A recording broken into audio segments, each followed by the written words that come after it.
আজকের ব্লগটা শুরু করলাম দুপুর থেকেই। আজকে দুপুরে লাঞ্চের পরে এক বাটি ফল কেটেছিলাম সবার জন্য, আর বিকালের দিকে ব্লিঙ্কিতে কিছু অর্ডার দিয়েছিলাম একটা হেয়ার স্ক্যাল্প ম্যাসাজার আর তার সাথে একটা আইস রোলার।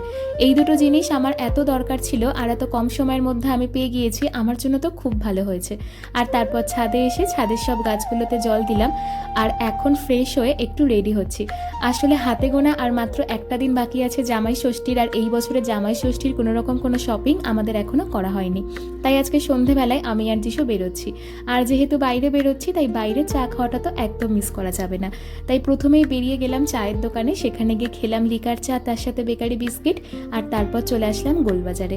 মামুনি বাবা আর আমার মা বাবার জন্য তো শপিং করবই, তার পাশাপাশি নিজেদের জন্য কিছু শপিং করলাম। আর বাড়ি আসার সময় অল্প করে চিকেন কিনে এনেছিলাম। আজকে দুপুরে খাওয়ার সময় যিশু বলেছিল যে আজকে ডিনারে ও নিজের হাতে চিকেন রান্না করবে।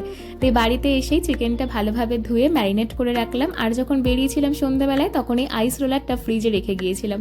তো বাড়িতে এসেই অল্প করে আইস ফেসিয়াল করলাম, আর তারপর বেশ খিদে পাচ্ছিল তাই স্টিম মোমো অর্ডার দিয়েছিলাম।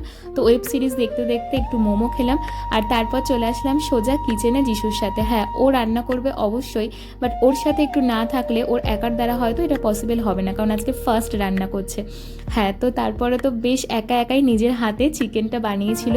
খেতে তো দুর্দান্ত হয়েছিল, তোমরা তো নিজেরা দেখেই বুঝতে পারছো। আর রাতে ডিনার করেছিলাম এই চিকেনের সাথে ঘি পরোটা। সো আজকের শর্টস তো এইটুকুই। সবাই ভালো থেকো, সুস্থ থেকো, দেখা হচ্ছে নেক্সট ভিডিওতে।